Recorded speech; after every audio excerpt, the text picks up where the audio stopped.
Hi everyone everybody মাই brothers cancer corner shop. ইন্ডিয়ায় আমার 20 লক্ষ হাজার কোটি টাকা দিত। ইন্ডিয়ারে চাপ দেওয়া দরকার।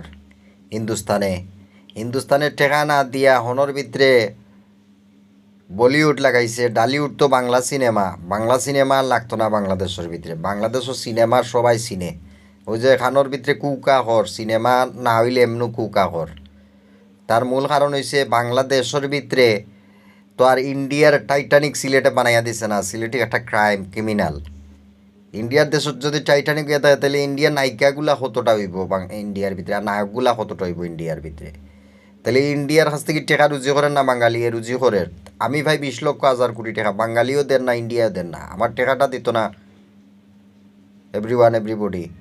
আর বাংলাদেশের ভিতরে যদি টাকা না দেয় বাংলাদেশের নাম তো মুছাই লিব, নিশানা মুছাই লিব। কারণ ইন্ডিয়ার গুলাম হল মিলিয়া